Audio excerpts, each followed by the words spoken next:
On this week's show, who are you going to call? Probably your business manager. I'm Neth Knowles. I'm Laura Medeiros. And I'm Megan Swaine. And this is Bad with Numbers.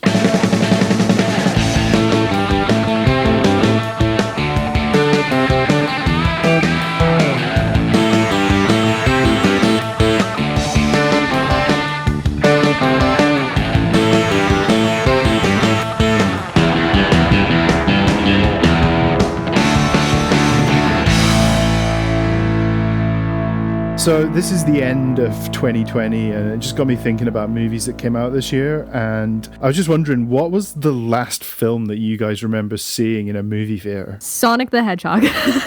Oh, okay. So that was pretty close to the cutoff point. It was. Cohen and I went for our Valentine's Day date, where we usually go to, all right, this is going to sound really sad. We go to McDonald's and then we set out like the tablecloth and everything like that. Oh, wow.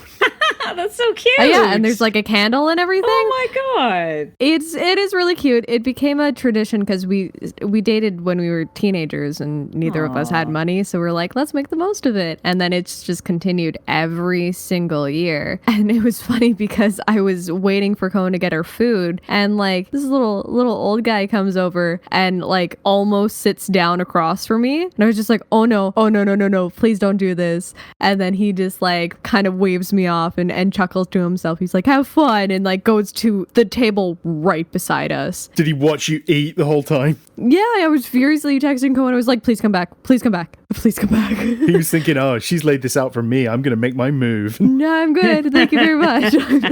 I know, like, you know, me sitting at a tablecloth McDonald's, you know, area is very sad, but I have someone, I swear. But yeah, Sonic. That would turn my head if I saw people actually treating McDonald's like it was a fancy dine-in restaurant. That's yeah, I don't blame you.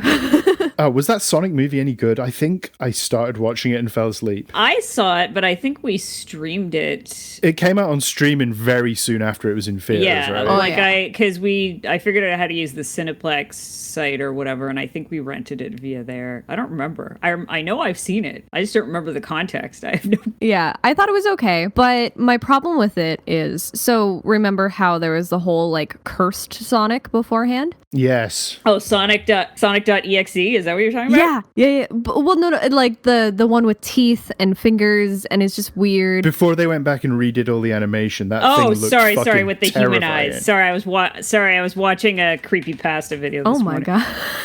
And he had the guy talking about Sonic.exe kept showing screenshots of the pre-revamped Sonic movie. So the fact that it was supposed to come out in October really kind of hurt this movie, in my opinion, because of the fact that Sonic flosses so much in that movie. But if they had have released it in October, it would have still been relevant. Oh, you mean the dance dance flossing? move, I thought you meant he's like literally practicing dental hygiene. Same. That's exactly what I was picturing. The stupid Fortnite dance move that I see at my work all the time, and it's very painful to watch every single time. Surely that is now just relegated to uncles at weddings doing that and nobody else. I hope so. I can't wait until like weddings can happen again, so then I can see drunk uncles flossing. Yeah.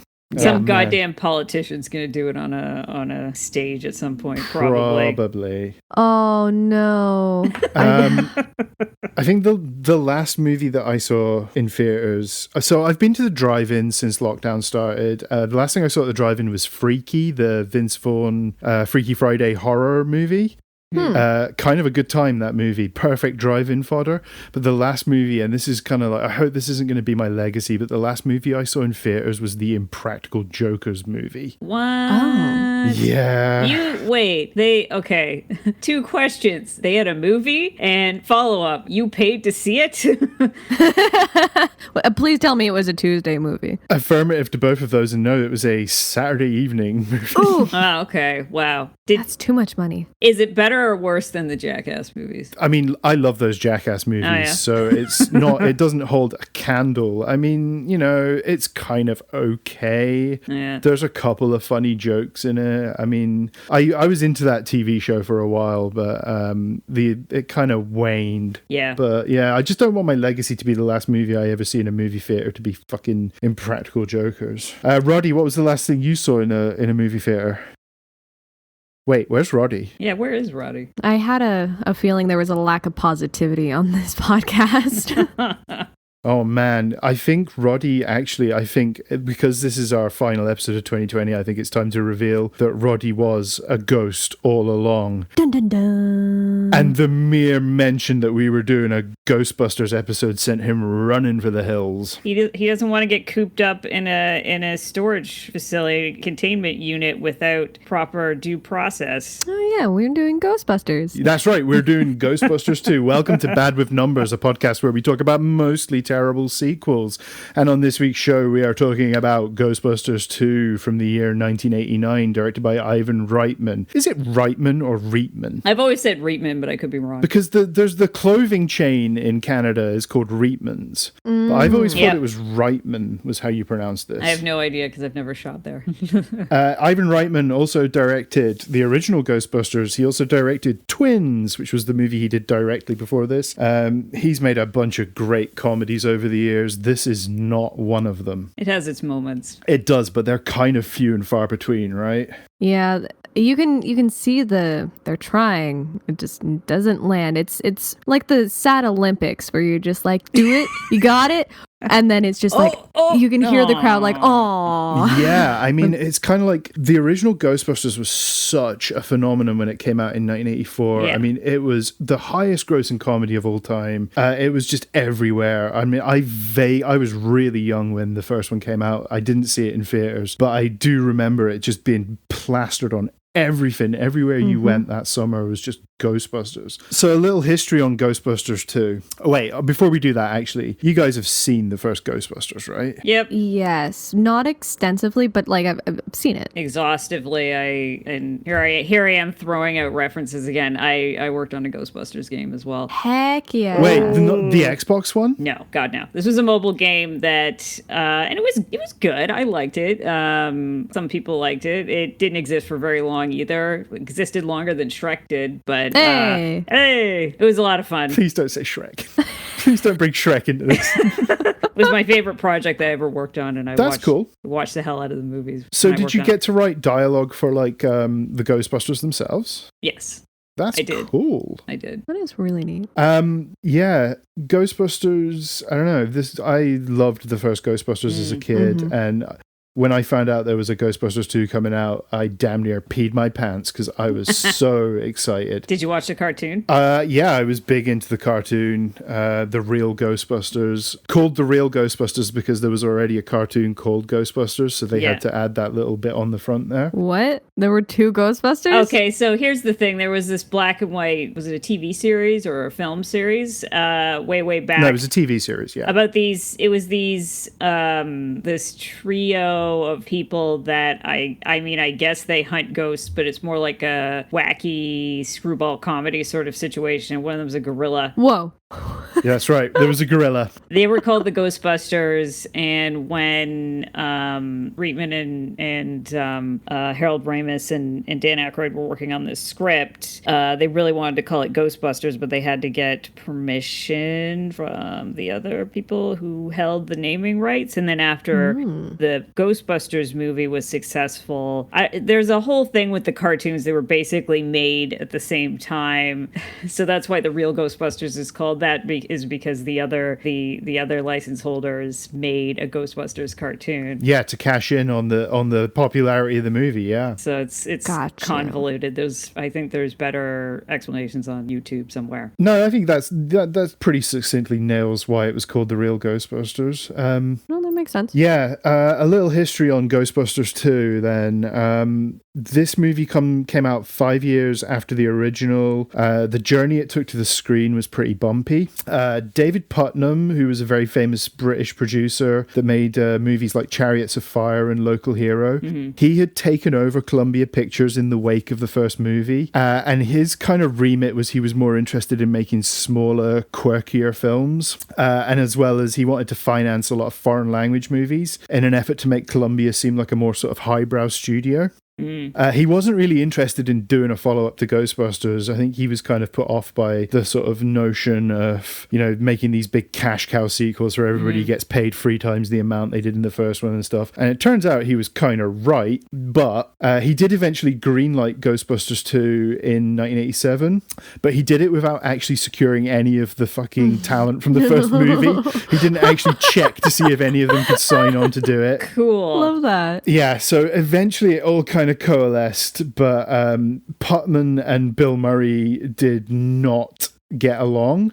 To the extent that Putnam was removed from his post as the head of the studio because Bill Murray had some pretty powerful friends in Hollywood, including Mike Ovitz, who was a very famous Hollywood agent in the 80s and 90s, which is kind of weird because Bill Murray didn't have a lot of clout around the time Ghostbusters 2 came out. He kind of disappeared after the first movie and didn't make a movie for 4 years, or he didn't make a leading role movie for 4 years. And the movie that he came back with was Scrooged the year before Ghostbusters 2. Oh, okay. Oh, wow. Yeah, he made a little indie movie called The Razor's Edge that flopped massively, and it kind of scared him away from making films for almost half a decade. No, that's actually kind of sad. I think he was just kind of like, Ghostbusters was so overwhelming to him because it was just so huge that he just wasn't overly interested in being like a lead man in these kind of big blockbuster comedies at the time. Which is funny because Groundhog Day is probably one of my most favorite films of all time. Sure, and that repaired him with Harold Ramis, right? Yeah. But again, there was friction between those guys. Yeah, they didn't. That's why there was always rumors flying around of a Ghostbusters 3, but it never actually materialized. One of the reasons for that is that Harold and Bill just couldn't work together. I don't think they hated each other's guts or anything. I think that just from a professional perspective, they just had a real problem being compatible in that respect. Both of them are like huge titans of comedy, right? As well. So I kind of feel like sometimes to get those guys being simpatico is sometimes too hard. Yeah. So anyway, by the point they started shooting, the budget for this thing had already ballooned to like $40 million, which is a crazy amount of money for a 1989. And Murray and all of the co-stars wanted $10 million a piece to star in this film. I don't think they got it. I think they managed to actually cut a deal to get a percentage of the box office. Oh, so they were paid in Riddicks. Yeah, no, Riddicks wasn't even a currency by this point, sadly. Otherwise, maybe they could have cut a deal there. I think what they actually did, they took like a percentage of the box office. Now, they were anticipating that this movie was going to do the same numbers that the first one did. I think the first one did like 240 million domestic, which is, again, just insane. It ended up actually doing about half of what the first one did. I think it made 112 million. Okay. And the reason for that is because this movie came out in the summer of 1989, which was just absolutely stacked with movies. Also, this movie takes place during the winter, so that's weird. I mean, that's true as well. I didn't actually think of that, but it came out the week before Tim Burton's Batman, which, that's just bad scheduling on their part. Oh, man. Because I imagine the drop-off for Ghostbusters 2 was huge the week Batman came out, right? Nobody was interested in Ghostbusters at that point. People walking into the theaters, looking at the two movies with their kids, like, oh, which one do I pick? And considering how violent Batman was, I'm sure some parents were like, crap, I should have chose Ghostbusters. Maybe, but I mean, Batman absolutely kicked its ass at the box office. That's a good movie, though. Yeah. Oh, yeah, Burton's Batman's amazing. Batman Returns even fucking better. Batman and Robin is best. Well, A tier. I mean, S tier. I'd fight you on that, but yeah, okay.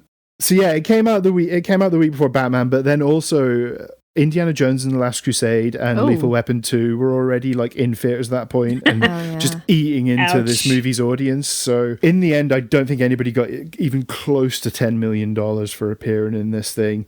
And then in the fallout from it, I think everybody was just unhappy with the movie. Pretty much everybody fell out during the making of the movie. There was a lot of bad blood between the cast and crew. So this wasn't exactly a harmonious sort of reunion, which is why we did not get another Ghostbusters movie until, was it 2016? The Paul Feig movie came out. And even then, we've got like Aykroyd, Bill Murray, and Ernie Hudson returning for that movie, but they're not playing the same characters. Nope. They're just kind of janky little cameos that don't really have a lot to do with the original. And Harold Ramis's statue or whatever. Yeah, I think that was kind of like, that was a nice touch in that movie. There's a bust of Harold Ramis in like Kristen Wiig's office or something, which was nice because obviously he'd passed on by that point. Yeah. Yeah, I mean, I'm not a big fan of that 2016 Ghostbusters, and it's not because they're female, it's just because I feel like they didn't rein in the improv enough.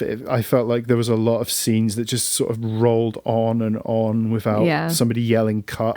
They just sat them all in front of a camera and was like, just do comedy. Yeah, absolutely. Do it. And all four of those actors are hilarious in their own right. I really like them. I love Leslie Jones. I think she's a fantastic stand-up. But I just feel like somebody should have been reining in that movie a little more than... I think that they knew it was going to be killer. And I mean, that's the other thing, is that they were coming at an already huge franchise, and they were coming at it at a completely different angle.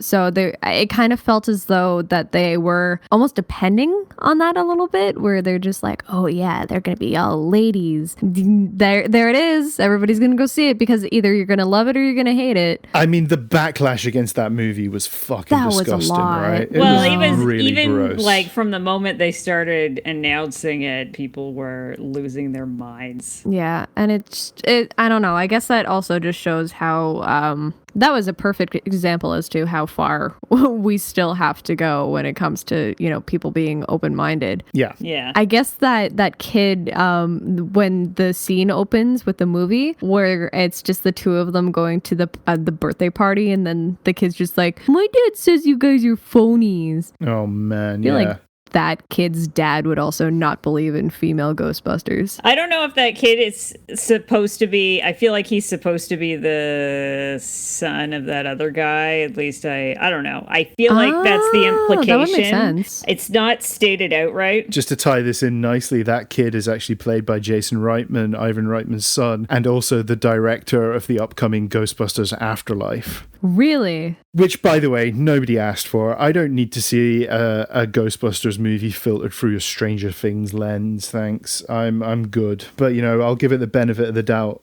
Let's get into it. Yeah, and it opens with 5 years later, as though we've just picked up from the previous movie or something. Yeah, sure. We start 5 years later, which is good. I mean, look, at least the time jump is consistent with the production, right? It feels very Monsters University, which I personally really appreciated. Okay.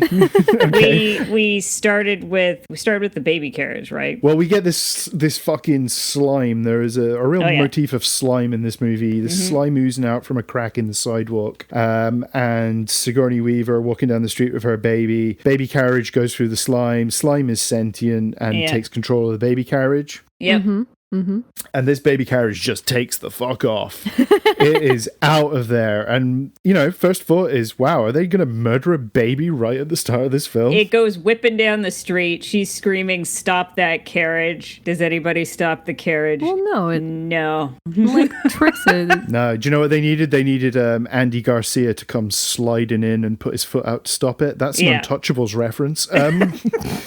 Sorry about that. Because I'm watching it and this thing's whizzing by multiple people and I'm like, nobody even tries to grab it. I don't know. Wow, fuck you, New York. If I'm being quite honest, though, I don't think I would also. If I see like a sentient baby carriage coming near me, I'm just like, not today. I've got too many things to do. I'm good. Yeah, I mean, my first thought would be this is obviously a prank. Somebody's doing this as a prank because, Yeah. So I don't know. Just on a side note, in this scene, did anybody else notice a St. Bernard dog? The carriage goes whizzing past a big St. Bernard, and my thought was, is this Beethoven? And then I did a little bit of digging, and Ivan Reitman was a producer on Beethoven. Ghostbusters part of the Beethoven extended universe? Oh, Maybe. I hope so. Does that mean that also Problem Child is now also part of that universe as Oh, well? man. I don't even want to imagine that. It would make sense as to the Problem Child physics, though. They need to perform an exorcism on this child. Yeah, so obviously she manages to save the baby just before it gets nailed by a bus. Yeah. And then we cut to a children's birthday party where the guests, the entertainers of honor, are Ray Stantz and Winston Zeddemore, played by Dan Aykroyd, and the awesome Ernie Hudson. Can we just ponder Ernie Hudson for a moment? Yes. I always kind of feel like Winston is the unwelcome guest in these movies. No. And it kind of sucks because he's actually probably my favorite fucking Ghostbuster. Because he's just like a blue collar guy that's brought in. He doesn't believe in all this shit. He's not a scientist. He's kind of like our into this world, right? He's the guy that can't believe this shit as well. He gets short shrift in this film. He doesn't really have a lot to do until at least 2/3 of the way through the movie. Well, like I have a beef about that involving the courtroom scene. Actually, I don't know if you want to address I was that wondering now. about that because it was just like, why isn't he there? There's no reason for him not to be there. He is there, and then he just At the beginning of the scene, and then he disappears. yeah. And then We'll get to the courtroom scene, but yeah, Good for him. I'd get out of there too. Fuck that. I mean, in fairness, he wasn't involved in them digging that hole, so he doesn't need to be like on the stand or getting prosecuted. This kid's birthday party. The mom is played by Mary Ellen Trainor, who was in Lethal Weapon 2, which was already eating into Ghostbusters profits at that point. That was a win-win for her then. Yeah, absolutely. You know, what a summer she had. She's sadly departed, but she was great in a lot. She turned up in a lot of those Lethal Weapon movies. She was the mom in Goonies as well. What a always mom cool, lady. kind of cool to see her. Yeah, absolutely. She was very much the archetypical 1980s mom. Yeah. I loved her. She was great. These kids are chanting He-Man, even though it's been off the air for like a good 3 years by this point. When I was watching, I'm like, was He-Man even still a thing in 1989? Were kids still buying the toys, I guess? I don't know. No, everybody had moved on to Thundercats by that point. Yeah, exactly. In fact, I think everybody had moved on to Turtles by that point, possibly. Probably, yeah. Yeah, they all start chanting for He-Man when these Ghostbusters show up, and I'm like, damn, how these guys have fallen that they can't even like raise the interest of a bunch of children. Yeah, like we never get told what exactly Winston's doing for a day job at this point. We get more or less an explanation of what all the other three characters are doing with their time, but Winston, other than the birthday parties thing, we don't get much of a glimpse into what he's been up to. That's true. Because, I mean, like, he doesn't even want to be there. Yeah. So it's okay, what would you rather be doing? That's an easy in, but they don't, I don't know. For some reason, nobody remembers the Marshmallow Man thing happening, I guess. Well, no, they do, but the kind of setup for this movie is that after the events of the first movie and they save New York, they just end up getting sued by every single state department. Well, yeah, because I was thinking about this earlier, because all that stuff that they build in the first movie, they don't do it with permits. None of it's licensed. None of it's insured, I'm sure. I can't imagine what insurance premiums would cost on an operation like that. And all of the owners of the property that got destroyed, I'm sure they had insurance, but I don't think their insurance covers dudes fighting ghosts, right? So I mean, that's very much a Deus Ex Machina of an insurance policy, right? There's always these things written in, like acts of God are not covered. But, I don't know if acts of a god. Yeah, sure. Marshmallow God. What god? It's like, I'm sorry, our insurance policy doesn't cover gods from other dimensions. Other dimensions. Only yeah, this exactly. one. Yeah, I mean, it's kind of, but it also kind of like, it really writes this movie into a whole right from the start. These guys are like hugely unpopular, and you kind of feel like the movie should be more about them trying to win back over the people of New York. Mm-hmm. But we don't really get that. We just kind of get a lot of fucking farting around with Dana Barrett and her baby. It kind of feels as though the movie like kind of sets it up that New York is unwinnable. Where, you know, even with the mayor going a little bit ahead, as I always do, where the mayor's just like, it's New Yorkers' God-given right to be miserable. You know what I mean? Treat each other like dirt. Yeah, exactly. This movie really has a thing about New York and New Yorkers being assholes. And I know that was kind of like a pre 9/11 sort of stereotype about New Yorkers, but this movie really goes hard on that fucking idea that everybody in New York is just a piece of shit. One thing I've noticed about the Ghostbusters business is that it only works when there's a cataclysmic event in process. Yeah, like in the first movie, they set up their business after having like one encounter with a ghost. One. After spending months looking for actual ghosts, they find one, and then they're like, oh, we're setting up a business for this now. Right. They don't know how many ghosts there are in the tri-state area. They have no idea if this could, if not for Gozer, they would have been broke within the first month. Like they wouldn't have, same deal with the second movie. The only reason they make any money is because of Vigo. Yeah, like, I mean, surely in the intervening 5 years, there's still been ghosts, right? Because this movie suggests that we're in a universe where ghosts exist. Who's been busting the ghosts in the interim? Well, I think the implication is they kept they hadn't used the proton packs in 5 years. Yeah, exactly. I think the takeaway for all three of the Ghostbusters movies is that the cataclysmic event always triggers an energizing of the ghosts so that they're more obvious. So a lot of them are just average ghosts that are now more apparent and more able to interact with the physical world. They were already there, kind of thing. Okay, fair enough. That makes sense. Also, just on this kid's birthday party, they start singing the theme song from the first movie. Does that song exist in there? Did somebody, after they blew the top off a New York high-rise, did Ray Parker Jr. actually then go and write a song about these guys? Yeah, they went to Huey Lewis and asked him to write a song about them, and he was like, no, I'm too busy. And then they asked another guy to write a Huey Lewis song about them. It's so weird that like they're actually just singing their own theme song from the first movie. It's like... A devil's advocate here. Maybe it's to kind of say that they have their own brand, and maybe they had like branding deals or something like that. Maybe they had their own toy line in this, and they did blow up, right? Maybe that's why they're not completely financially ruined after destroying all of New York, you know? The cartoon exists. Yeah. In their world. That would have been interesting if they'd actually had like the cartoon be a real thing as well. That would explain Janine's makeover. Oh yeah, what's with that hair? That is the most 1989 hair I've ever seen. I love it. Yeah, it's kind of cool. In the cartoon, her character design changes several times, and then they did an episode about it. Oh, okay.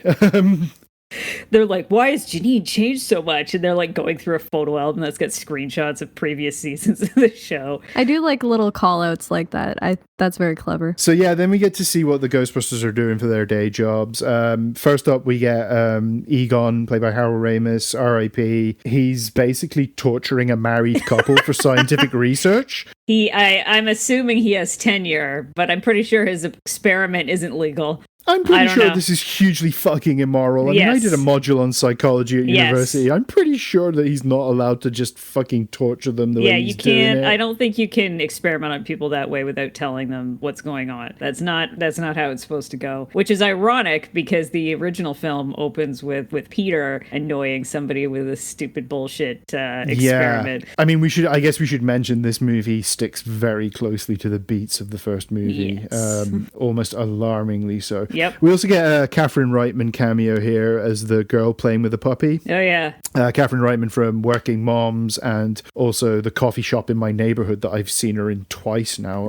Weird, but there you go. So Egon's doing his kind of scientific research.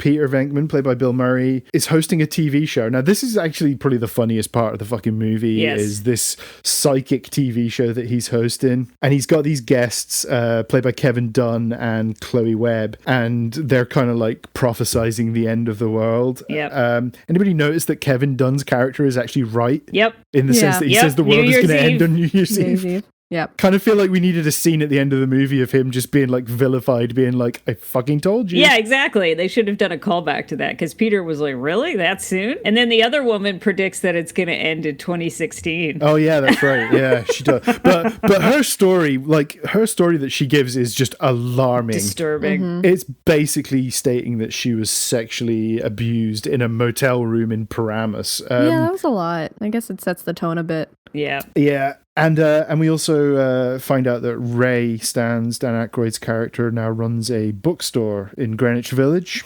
He seems to be selling stuff out of jars on the counter of this bookstore as well. Is he fucking dealing weed? Nice. Has he got like John Belushi's leftover stash? It's just a front for their drug operation. Yeah, maybe that's why everybody's seeing fucking ghosts, because these guys are just slipping them shit all the time. Honestly, this shop looks exactly like the sort of shop I would want to shop in. I was like, oh, I want this shop to be real. And you know what? I have to imagine that Dan Aykroyd, when he retires from movie making and vodka boozing and stuff, that I could picture Dan Aykroyd having a shop like that. Yeah. Mm-hmm. Yeah, I mean, I don't think you're ever going to prize him away from that fucking Crystal Skull vodka. He's so weird. He's such a weird person. Look, yeah, Dan Aykroyd is... So Dan Aykroyd and Harold Ramis wrote these movies, Yeah. and I always kind of think, like, if you ever read any of the pitches that Dan Aykroyd originally had for these films... They're terrible. They are fucking insane. Yes. I kind of feel like Harold Ramis was the guy to just sort of stand there and go, Danny, we can't do this. You know, we have to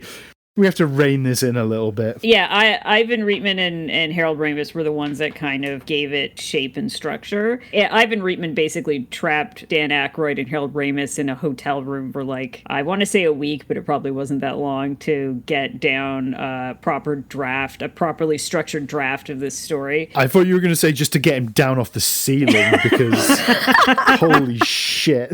But you can see which bits are Dan Aykroyd in this script, because there's a lot of paranormal nerd references throughout this script, like ones that I didn't even catch when I was younger, that when I was doing research and stuff, like just so many visual references in the original movie. I mean, Dan Aykroyd goes hard on this stuff in real life, right? He's like a true believer. He believes in ectoplasm. How much of that is actually, you know, his legit line of thinking, and how much of that is just like a fucking drugs haze from the 1970s? I don't know. No, it runs in his family. They all believe that stuff. Well, maybe not all of them, but like his dad wrote a book about ghosts. Oh, okay. Yeah, because his I want to say his great grandfather or great great grandfather or somebody like was a ghost. No, they had seances. They used to hold seances in their house. Like they had like a spirit circle and everything.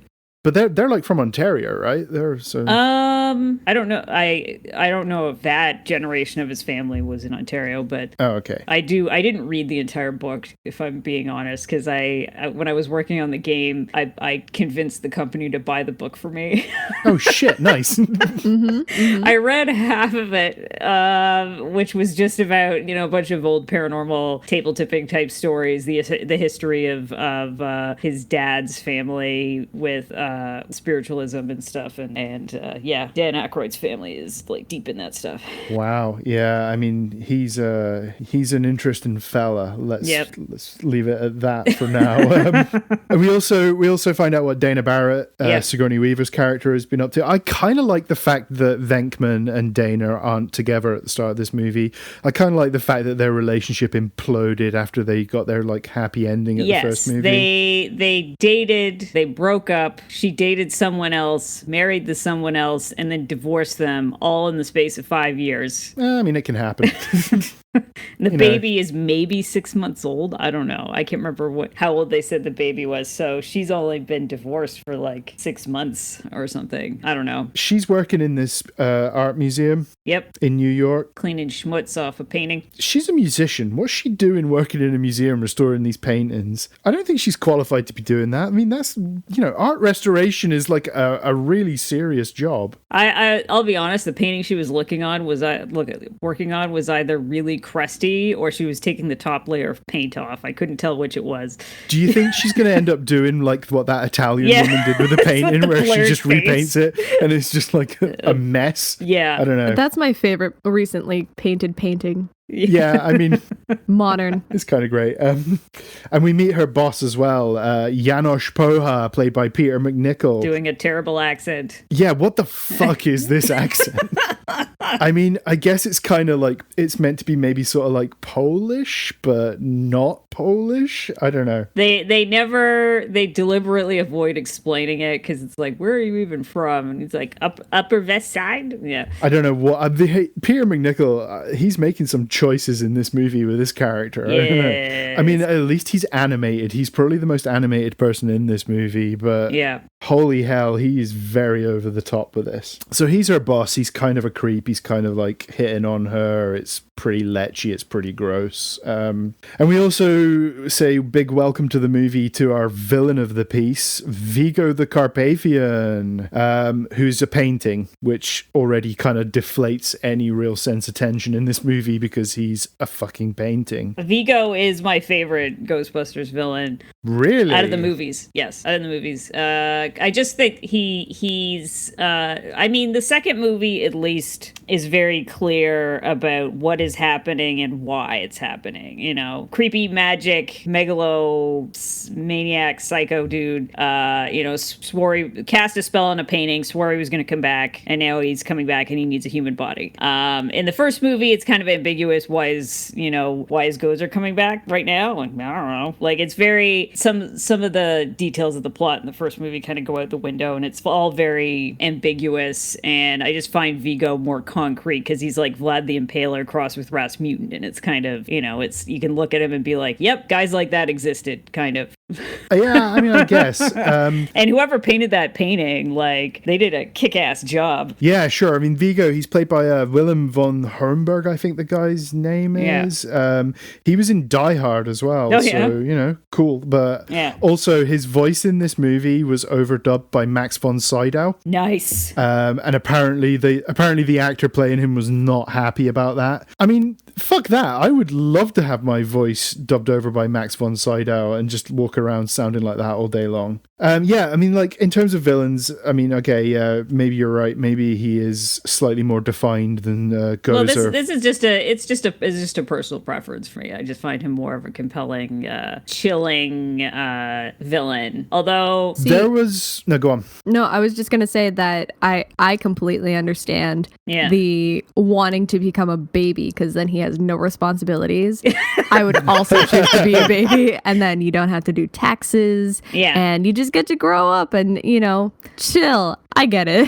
You think that's what Vigo's plan is? Tax evasion? He's gonna make Peter McNichol, change his diapers for the next, who knows how long. This is his grand plan is that he wants to be reborn into Dana Barrett's newborn baby. And that's the stakes. The stakes is the baby. The stakes isn't the world coming to an end because even though Vigo is magic, it's not clear that he has the amount of power. Like, it's not clear that he would actually be able to take over anything. But we're focused on saving the baby. Yeah, exactly. And it's like, kind of, what's he going to do once he becomes the baby? He's not going to be like an all-powerful sorcerer when he's like toddling around in diapers still, right? Yeah. There was a script pitch going around Hollywood about 20 years ago for Ghostbusters 3. I don't know if it was actually a Dan Aykroyd pitch or if it was somebody else that they brought in. And it was kind of cool because the idea was that a bunch of dead gangsters like Al Capone and John Dillinger were wreaking havoc as ghosts, and that the Ghostbusters had to pursue them into hell to get rid of them. I don't know. I kind of feel like that might have been a better fucking story angle for this movie. I like that idea, exploring kind of the sordid, less desirable past of New York. Some of the things that have happened there. I mean, I would like to have seen maybe like ghost heists. That would have been cool. Or ghost bank robberies and stuff. Ghost Tommy guns. I like the idea of Ghostbusters villains that are more historically placed. Because I mean, one of the coolest scenes was the Titanic scene. And then they're like, better late than never. And it's just, that's Cheech Marin. Yeah. Oh yeah, we get Cheech Marin playing the dock worker later on in this movie. That was a cameo that was added in when they did a bunch of reshoots for this movie. Yes, they include because they wanted to have more flashy shots, so they added the Titanic and they added that stupid train. Yeah, we'll get to Ghost Train. Ghost Train. Oh my god. And I also want to point out that Egon made a dick joke in the store scene. Oh yeah. yeah, that's right. Peter says something, how's the college classes going? Bet the chicks dig that large cranium of yours. And he said, I think they're more interested in my epididymis. Yeah, do you know what? That went right over the head of 9-year-old me. Yeah. I had to catch that. That was the whole point, right? Because Peter just stands there looking at him because he has no idea what he's talking about. So they go to investigate where Dana's baby carriage incident happened, and they end up digging a hole in the middle of First Avenue. And trying to pass themselves off as like Con Ed or the gas company or whatever. And they put Dan Aykroyd on a rope and send him down this hole. I mean, look, I don't want to body shame here, right? But you've got 3 guys.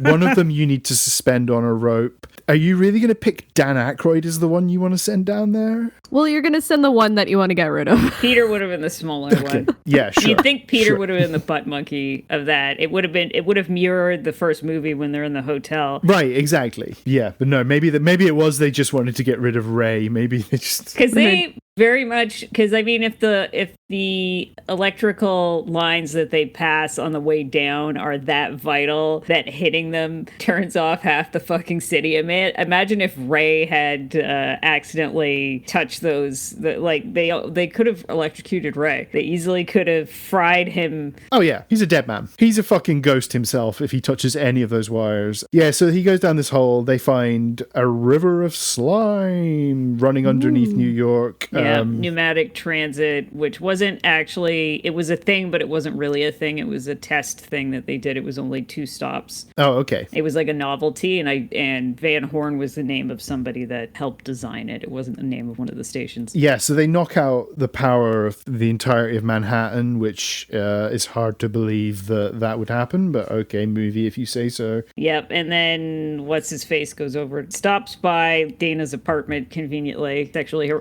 harasses her. Kind of creepy that he has, like, flashlights for eyes in this scene. That was so cool. I mean, straight away, I don't understand what this guy's powers are. It's like... Yeah, I wrote it down. I was like, eyeball lights, not necessary, just creepy. I don't know. Lasers. That's threatening. I mean, lasers would be more practical. Yeah. Yeah, so he's like been possessed by the painting to some extent, I guess, at this point. And he's a creep even before he gets possessed by the painting. Do you know there's nobody smoking in this movie? It's a much more sanitized version of the Ghostbusters. Everybody in the first movie is smoking cigarettes. There's also less swearing. Yeah, that's right, there is. Like, that first movie has a real potty mouth, and it even has like a fucking blowjob joke in it, right? Yep. There's like a scene where Ray gets a fucking ghost blowjob. Oh yeah, the dream ghost. He dreams that he's in some kind of Playboy mansion room and that he's getting Yeah, there's no ghosts sucking dick in this film. It's very clearly designed to cash in on the cartoon, I think, at this point. Yes. Like, I don't know, it's just kind of part of the problem with this movie is it just feels so like edgeless and just like amorphous. It's like there's not really any kind of hard-hitting gags here. It's all very like easy laughs. Yeah, when they're at her apartment, Egon says, I'd like to run some gynecological tests on the mother. And Peter's like, who wouldn't? Oh yeah, that got a laugh from me, I guess. That's a pretty good joke. That was pretty good, yeah. I was like, he didn't even mention her fucking name. Because that would have sounded weird if he was like, I'd like to run some gynecological tests on Dana. Yeah, so they find this river slime, they knock out the power, and then... The next day, it seems, they're in front of a judge in a court being tried for whatever the fuck it is they've done here. That's not how the legal system works. What the fuck? They're like literally, they've assembled an entire fucking court case in a matter of hours. There are a lot of questions left there, like how long were they in jail? How long were they in jail? Why did they hire Lewis? Whose idea was it to hire Lewis? Oh man, yeah, they hire Lewis Tully, Rick Moranis. I guess they just didn't have any money. I don't know. Rick Moranis in this movie, again, kind of given short shrift. Yes. He's so good and yet so underused in this film. I mean, this is the one scene where he But yeah, he's kind of great in this scene. And we get Harris Yulin playing the judge as well. This court scene really is just insane, the fact that how quickly this all comes together. Yeah. And also this judge is, I don't know if you guys have seen Trial of Chicago 7 yet, but like Frank Langella plays a very testy judge in that movie, and Harris Yulin just made me think of that in this film. They get sentenced to jail for their nefarious activities of accidentally knocking it. I don't know, it seems a little harsh. I mean, he's literally screaming at them that they should be burned at the stake. Okay, yeah, that's where he's going off a little bit. But I mean, listen, the roads of New York is already garbage. So for them to like make them even worse, that's just not. Yeah, I mean, driving in New York is never a good time for anybody ever. Oh, yeah, no. so their slime samples are sitting on the table and start bubbling as the judge is screaming at them. And then the slime erupts into two ghost criminals that The Scoleri brothers. apparently there was a real life pair of criminals called the Scoleri brothers. Unclear if that's who they're based on. I looked it up one time. I'm thinking that these two ghosts that pop out of this slime, they look like the fucking Blues Brothers. Yeah, They kind of look like Belushi and Aykroyd in that movie. that part's probably on purpose. Are they suggesting that at the end of the Blues Brothers, after they do that scene in the jail where they're all singing Jailhouse Rock or whatever it is they do at the end of that movie, the Blues Brothers actually got the electric chair? I thought they got away at the end. No, they end up in jail at the end of Blues Brothers. Oh, okay. It's been a long time. Well, I'm just wondering, were they actually on death row and this is what fucking happened to them? They got the chair for appropriating black culture. Yeah. So for some reason, Winston's there at the beginning of the scene, and then he fucks off in the middle of it. He's there for the Con Ed guys, like when the Con Ed guy's on the stand, and then when it switches to Peter, Winston's gone. Yeah.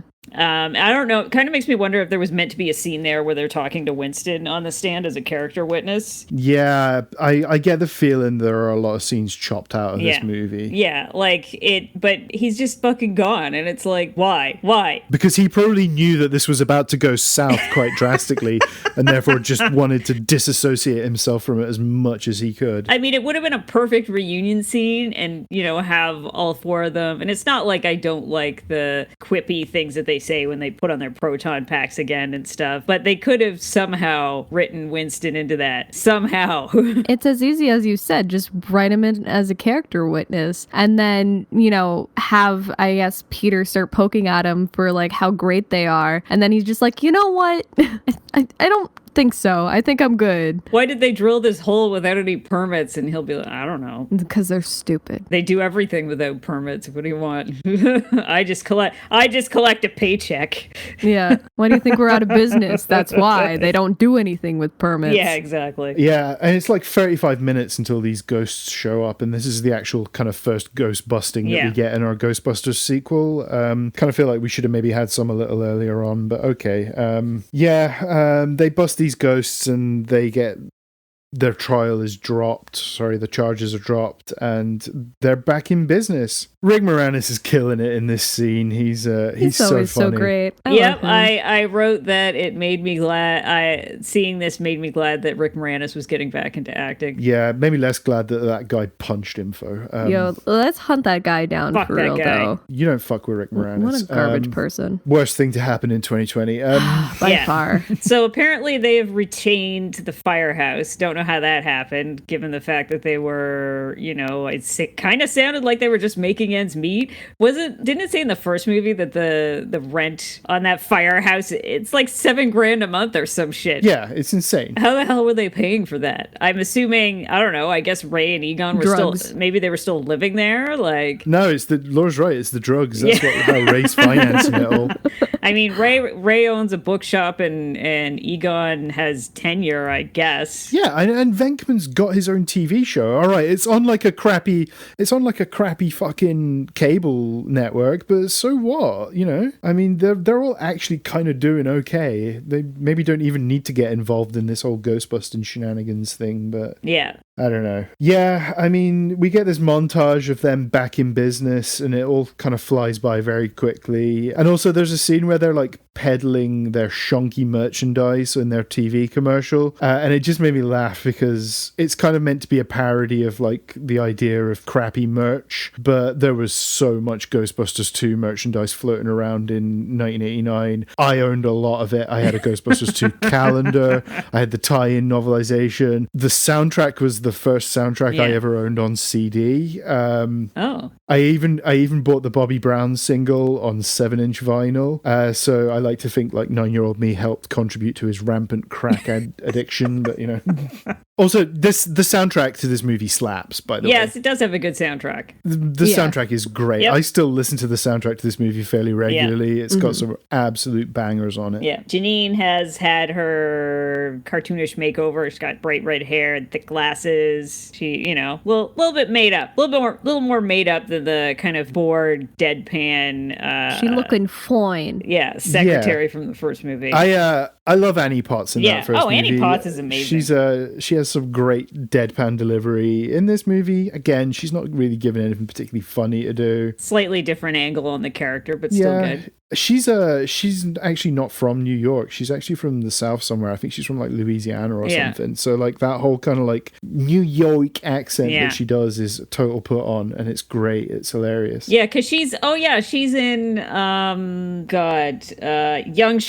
in Young Sheldon. She plays she plays the grandma. Oh, I didn't know that. She lives like down the street. Can't say I've seen a single episode of that show, so well, I think it's better than Big Bang Theory, but that's just my opinion. I haven't seen a single episode of that either, so yeah, no, Young Sheldon is good. Yeah, she plays a grandma that basically has no fucks to give. Nice. That seems like a good fit for her character. Yeah, so they've got this slime, and oh man, this movie's obsessed with this fucking slime. It's kind of gross. They're like verbally abusing it. Yep. Just to because it's mood slime, right? The notion is that it's like a manifestation of all the negative energy in New York City that's flowing underneath the city, and therefore creating all these ghostly occurrences. Yeah, they're like shouting at it, and they put it in a toaster, and the toaster starts jumping around to Jackie Wilson, which is, you know, and they kind of crack jokes that they're fucking the slime, which is super messed up. But, I mean, one of the notes I wrote was if they screamed at the slime enough, would a ghost haunting the firehouse pop out, since that's what happened in the courthouse, is that guy screamed a lot and then the slime turned into ghosts. So I don't know if it's based on location, or maybe the toaster's haunted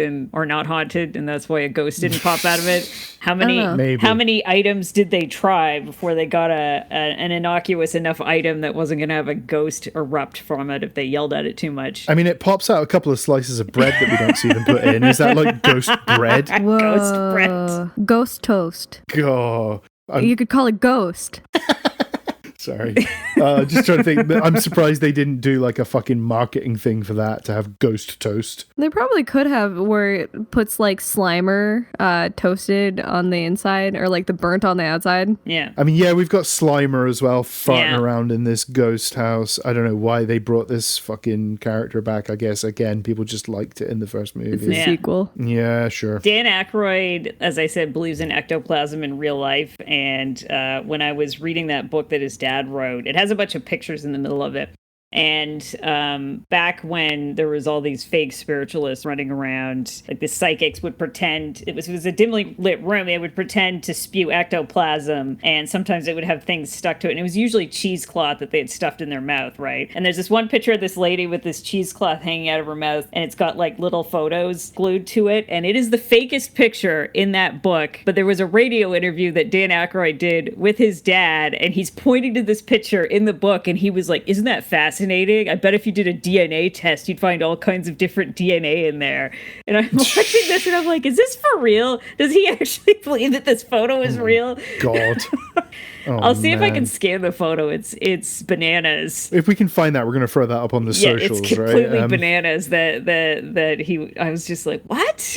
Yeah, I mean, I was not familiar with the concept of ectoplasm until these movies came along. I guess the slime isn't technically ectoplasm, but whatever. I mean, it all falls under the same bracket, right? Yeah. So the painting is sexually harassing Dana. Yeah, this Nice. painting is like fucking creeping around the room, following her around. It's so weird. So they go to the museum, I think. Oh, yeah, okay, yeah. So after this toaster scene, yeah, they go to the museum to check out this painting. We get like kind of some vaguely xenophobic stuff between Venkman and Janos Poha. Yeah. Where he tells him he's not getting a green card with that attitude. I'm like, fucking hell, man. Robot can do that. Relax. Yeah, exactly.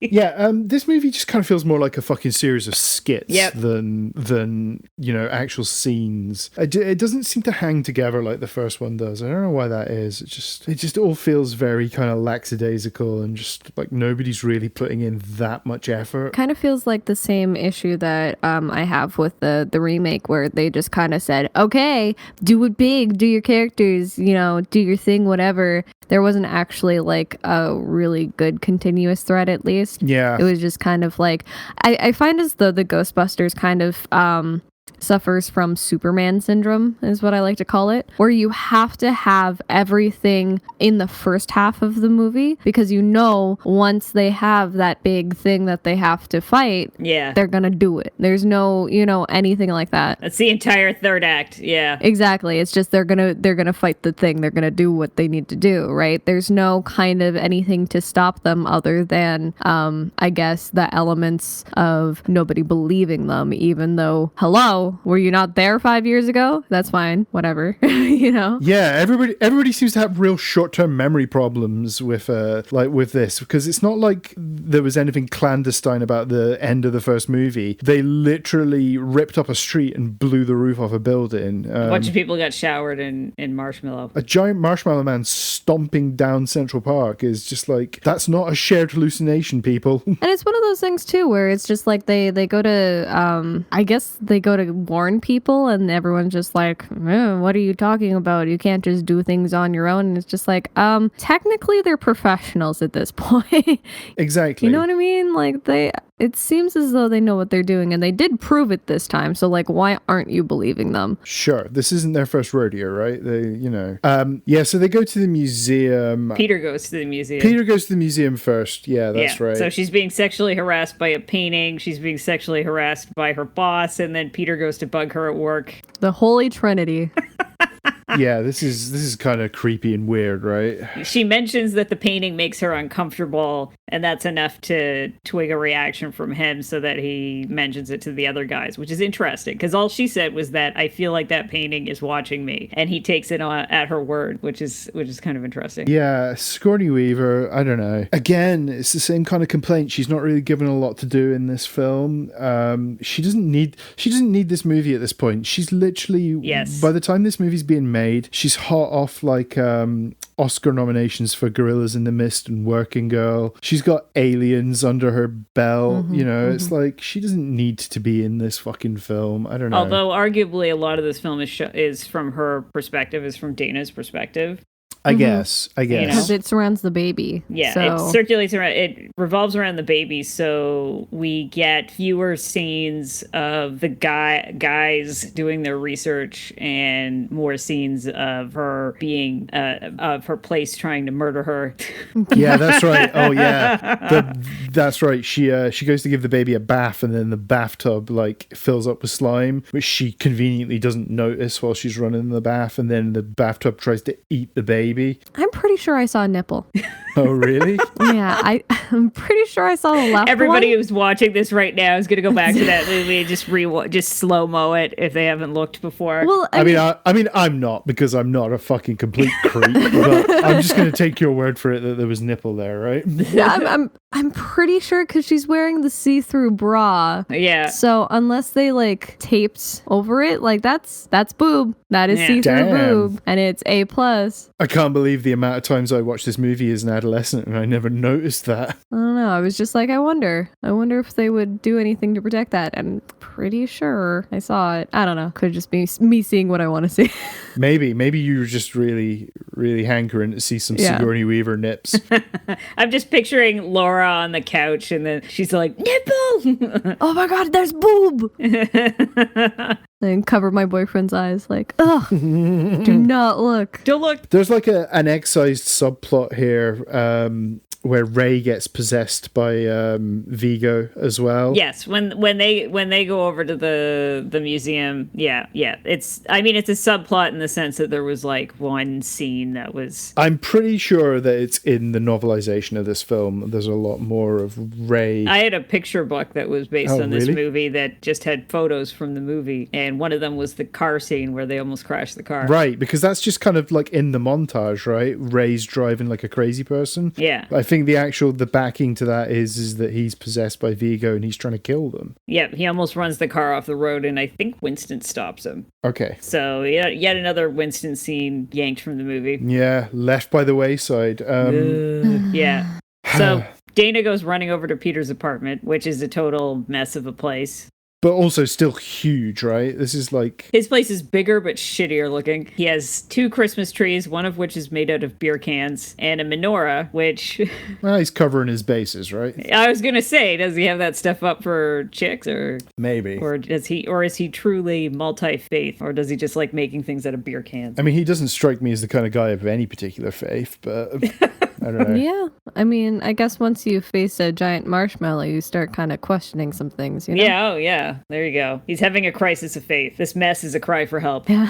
So they go spelunking in the subway to go looking for this slime. Even though they know where the slime is, they've already dug a hole and found out exactly where it is. Well, they can't go back to the hole anymore. That's illegal. I guess. They look up Vigo the Carpathian in something or other, the 80s equivalent of Wikipedia. They check his serial number off of his hand. Yeah. And then they find out his tunnel. Yeah, exactly. And then they're like, oh, well, we gotta look into this. And so they show up unannounced at an art museum in a section they're not supposed to be in and start measuring the crap out of this painting while some guy's screaming at them. Winston's instrument appears to be a box with 2 different potato mashers sticking out of it for some reason. Amazing.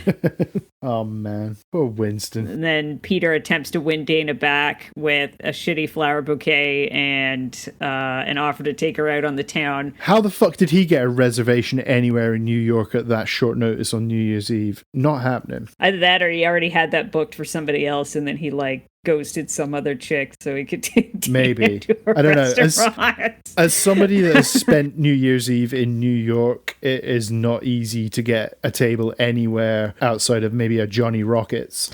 Yeah. Oh, and Ray and Egon are they're developing pictures and and having this cliched conversation about takeout food. I presume that they're in the firehouse, but this is after Janine locks up, so I don't know. Who the fuck knows? They seem to get locked in this room and all these photos catch fire. There's a latch on the outside of the room for some fucking reason. Why the fuck is that there? That's so weird. Why would you put it on the outside of the door? Yeah, they develop the pictures of the painting and then they see the river of slime in the background of it for some reason. I don't know how they manage this. Some kind of freaky spirit photography bullshit, which doesn't exist in real life. They're Fatal Frame in that shit. Did you guys ever play Fatal Frame? It was such a good game, but that camera. Oh, it's kind of like a really annoying mechanic in an otherwise amazing game, right? Absolutely. If they ever did that again, mwah. So their photography room lights on fire. Yeah, and then of course Winston comes in to save the day. Winston, the plot convenience, crashes through the door with a fire extinguisher. I love that look for him. He needs more credit from these guys. I mean, look, I love Ernie Hudson. I think he's kind of like a great character actor. He always puts in like good work in sort of mediocre movies a lot of the time. Yeah. I know that he felt very much like an outsider on the first movie because he didn't have the same kind of comedy background that the other 3 guys had. I kind of feel like they should have brought him more into the fold in this movie. It kind of feels like, I mean, in the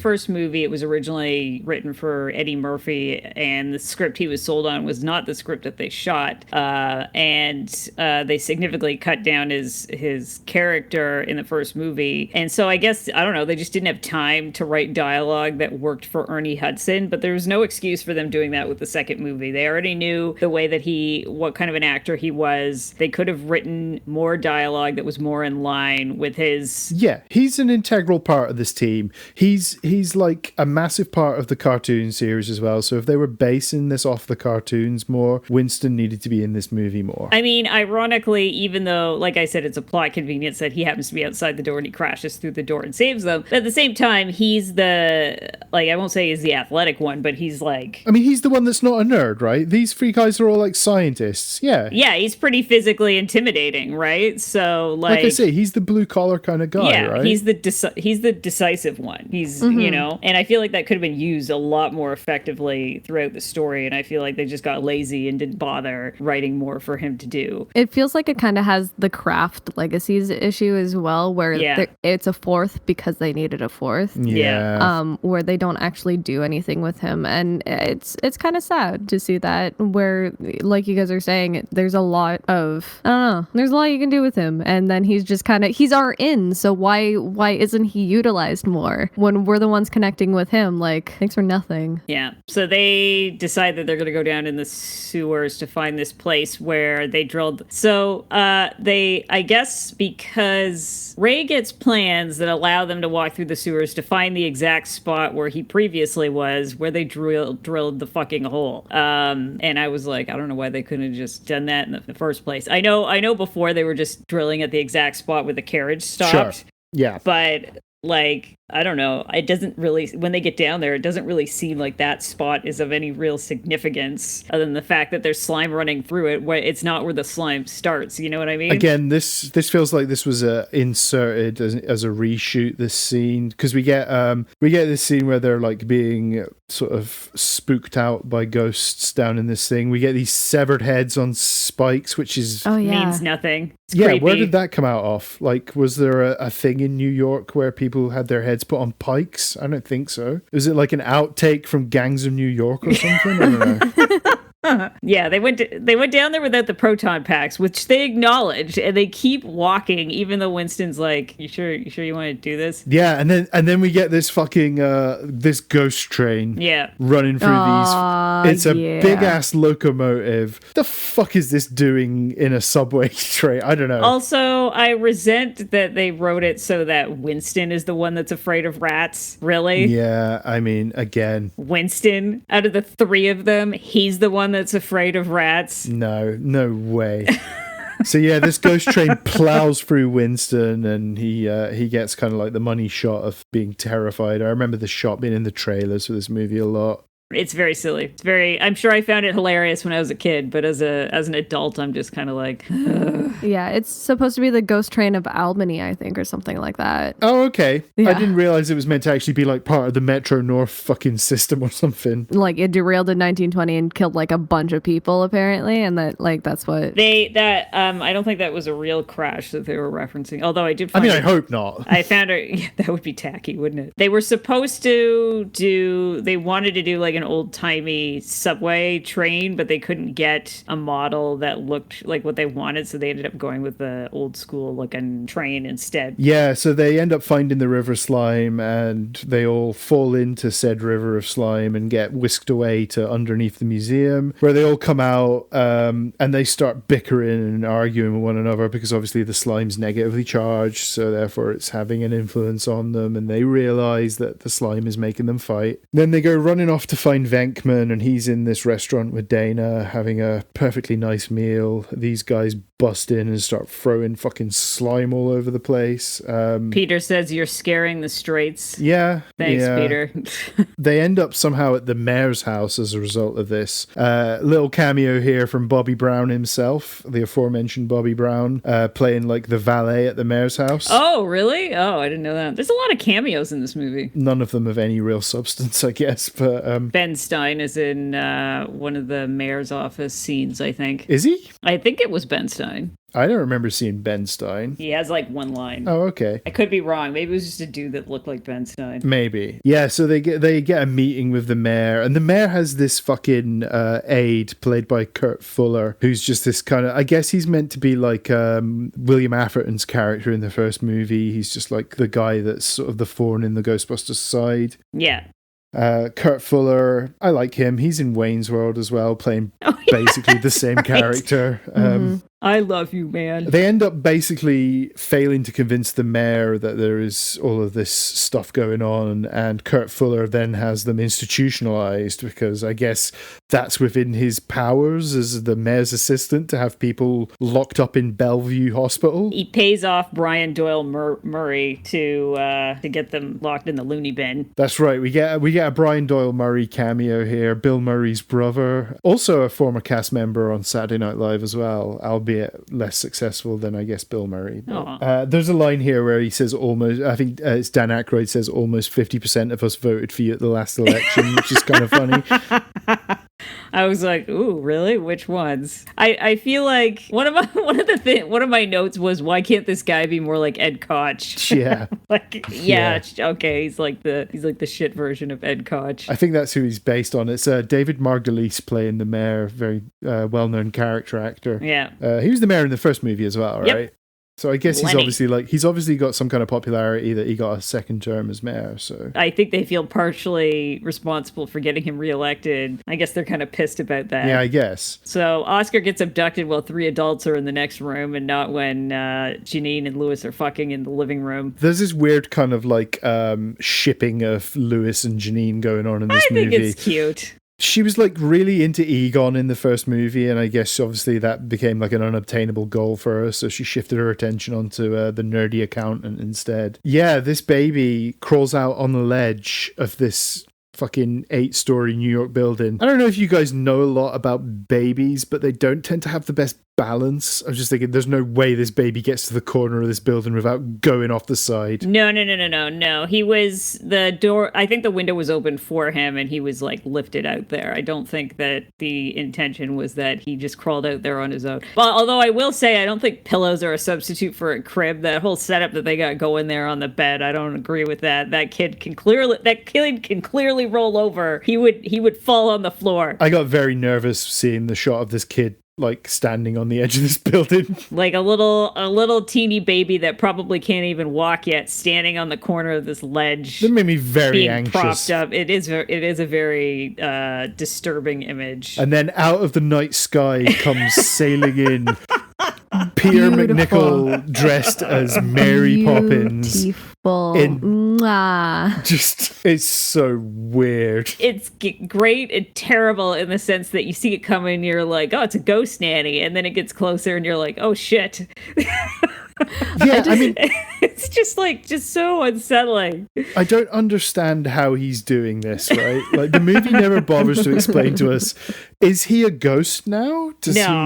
Is he transmuting himself into the powers that a ghost has? I don't know. I think he's borrowing Vigo's powers or something like Vigo's that. Just letting him do whatever. I love the idea that he gets to choose his own form, though, and that's what he decided to do. I really enjoy that, especially with the arm, like the Looney Tunes arm reach for the baby. Yeah, he didn't pick a clown or anything like that. No, nanny. Nope, nanny. Love it. This museum, by the way, not where this movie posits it is. I know we kind of go a bit cinema sins on geography in movies, but they kind of say that this museum is in the middle of Manhattan. It's not. It's down by Battery Park. Well, it's not a real museum. It's a made-up museum that sounds like a real museum. The building itself is actually a museum. It's part of U.S. Customs House, but no, the actual art museum is not a real place. Yeah. I guess they moved it to the middle of Manhattan because for the scene where the Statue of Liberty walks across the river. Yeah. It would be a pretty short walk if it just stepped out of the river and was right in Battery Park. So I don't know. So we get some sick ass tunes and slime starts oozing up onto the streets. And then we get another montage here with all the crazy ghost action. Yes, the mink coat. Can we see more of this in the movie, please? This Ghostbusters movie is shockingly light on actual ghosts. Apparently the mink coat thing they wanted to do in the first movie and they just couldn't fit it in somewhere, but it's disturbing and just great. This lady steps in slime and then her coat turns into a bunch of zombie minks and just... That was insane, but I love that. Yeah, and we get the aforementioned Cheech Marin cameo where the Titanic's coming in. There's some big ass weird ghost monster thing Oh, in Washington Square Park. Washington Square Park. Not sure what that was about. Somebody mentions a dino skeleton that I guess comes to life at the Natural History Museum. But this thing doesn't look anything like a dinosaur. It looks like the fucking Rancor monster from Return of the Jedi. Two different things. Yeah, no, this was like just some monster dude. Yeah, again, I don't understand the logic of these ghosts. Like, what is this a ghost of? Was there a Rancor running around New York at some point? Well, I mean, the ghost Titanic shows up and it's the ghost of an entire ship, not even just the passengers. It just made Cheech Marin just made me think of From Dusk Till Dawn, the character that he plays in that movie where he's like on the door of the strip club and he's like, we got ghost pussy, we got slime pussy, we got all kinds of pussy. I mean, I've seen some of the Cheech and Chong movies. They're very silly. They're silly, but they're good fun. They're good fun to watch when you're high. I mean... Oh, yeah, when they're looking at a map of quote-unquote New York in the mayor's office, it's really just Manhattan. They, like, kind of map up, and it is literally just Manhattan Island. Oh, yeah. The 5 boroughs get really shafted. The 5 boroughs? I guess they don't have any slime? Is that... Is that the takeaway here? Brooklyn is not affected by this. There's none of this shit's going on in the Bronx. It's everybody in the Bronx is like, yeah, fuck it, we don't care.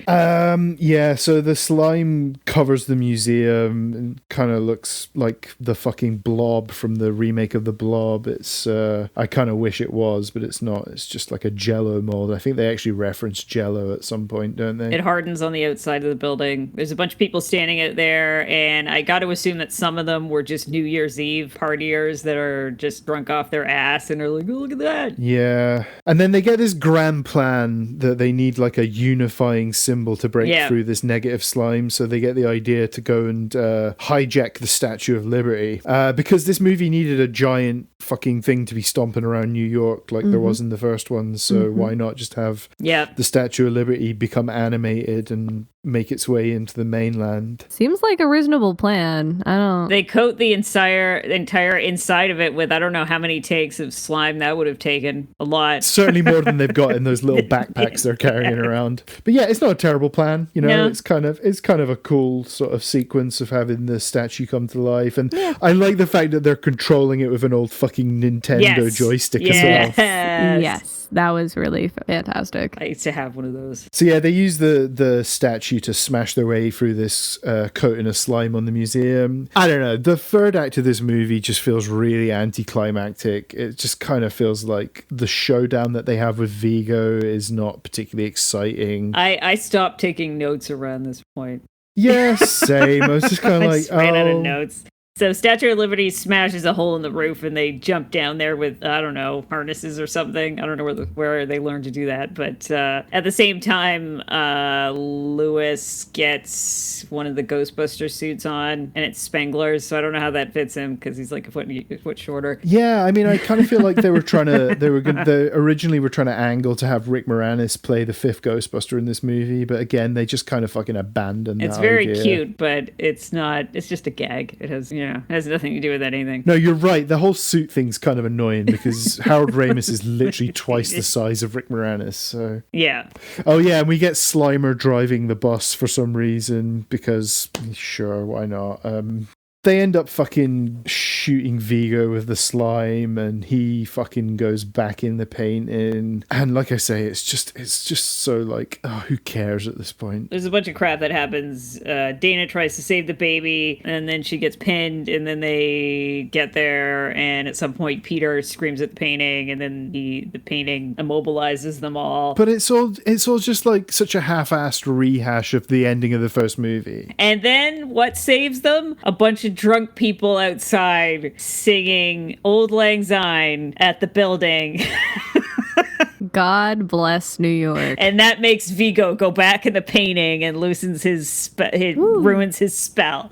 So the goodwill of New York killed him with love. And the fact that they have this positively charged slime as well, which is basically just like Nickelodeon gack with MDMA in it. If they had enough of that positively charged slime to coat the inside of the Statue of Liberty, couldn't they have just sprayed a bunch of people with it in New York and made them not miserable? Like just gone around New York York spraying as many people as possible. Sure. I'm not sure the people in New York would take kindly to being sprayed with positively charged slime. What about positively charging the slime that's just running underneath this, like underneath the city? Like, how did they positively charge this slime anyway? I mean, what they actually do with all this slime is, in the end, they just use it for chicken McNuggets, and that's why people in New York nowadays are less aggro, because they just fill chicken McNuggets with this shit. Did they positively charge the slime by fucking it? Like, did they, like, how many jars of slime did they fuck to coat the inside of the Statue of Liberty? They're mixing all kinds of shit in with that slime. Oh man. I'm guaranteeing you that is not 100% slime from under the city at that point. There is other ectoplasm involved by this point. Gross. And then the slime spraying becomes borderline bukkake. Yeah, oh gross. no.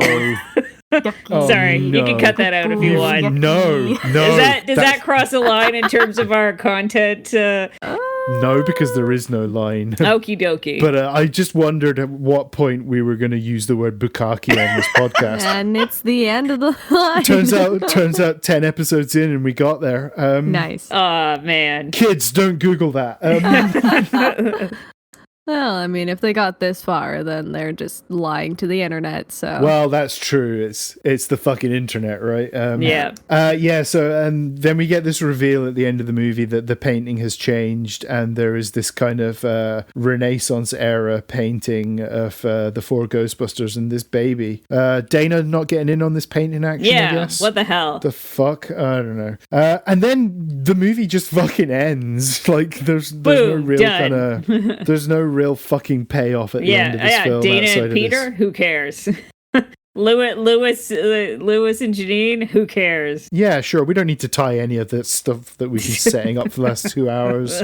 Fuck it. Let's just get out of here, get our paychecks, and go home. I don't know, man. This was hard for me to watch because this movie was such like an integral part of my childhood, and watching it now, you really just see how much of a lazy rehash of the original it is. There was supposed to be a scene at the end where they put the Statue of Liberty back and have a party, and it's in the credits, kind of, but it was originally a scene. So maybe I'm remembering this wrong, but I thought at the end they put the Statue of Liberty back, but it's changed the hand that it's holding the torch in. Am I just misremembering that completely? I feel like if they were going to do that scene, they would have changed something about the statue just to, make it a gag. That would be clever for sure. I think you're overselling. Yeah. Maybe I just imagined that. You filled in the pieces. Wouldn't it be cool if? Yeah. Yeah. Oh, and one thing I forgot to mention is, like, while they're doing all this shit inside the museum, Rick Moranis is outside with a proton pack, like shooting.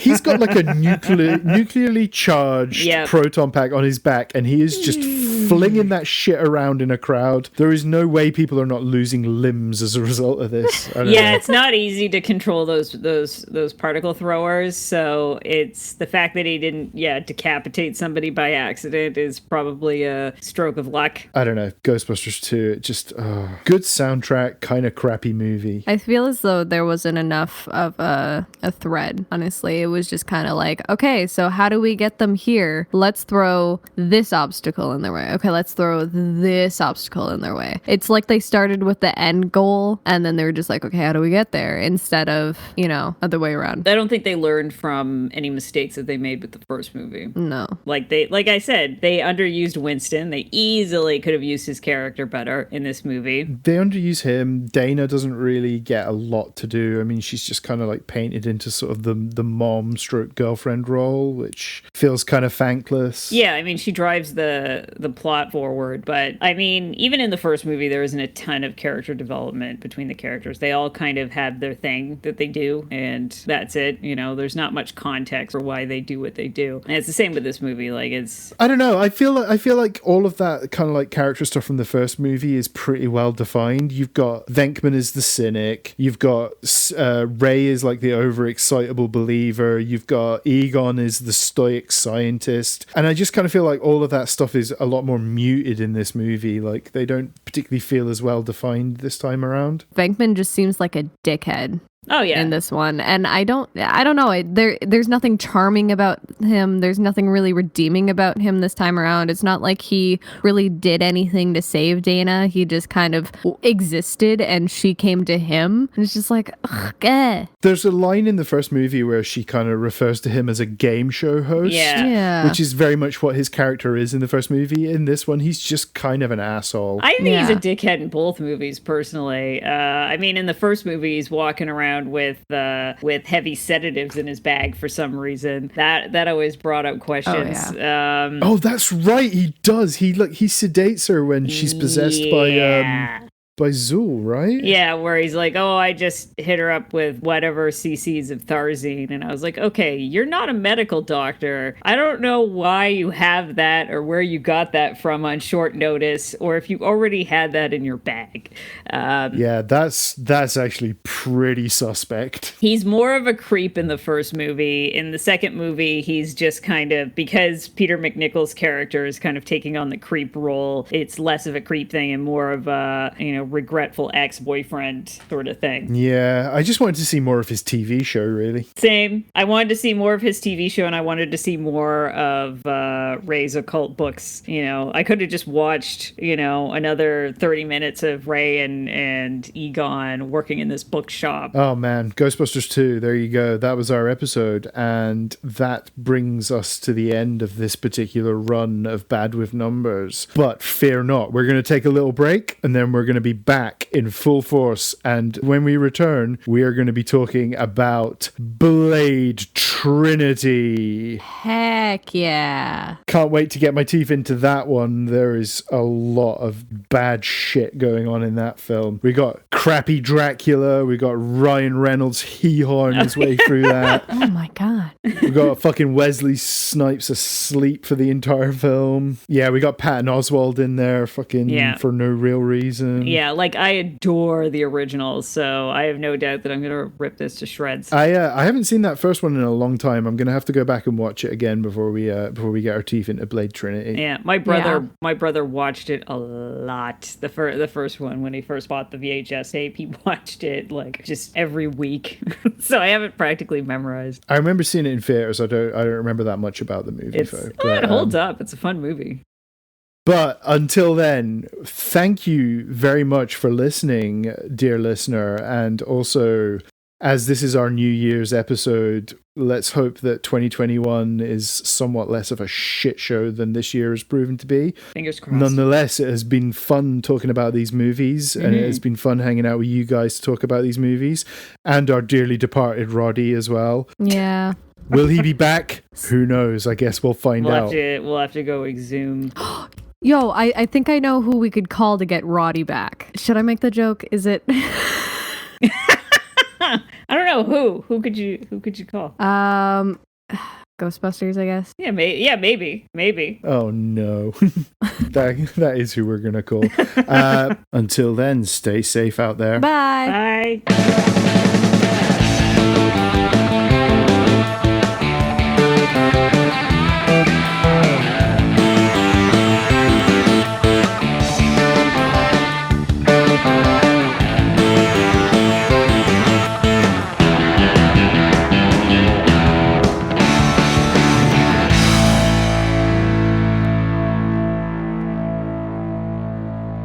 Is this true? Yes, it's true. This man has no dick. This man has no dick. This man has no dick. This man has no dick.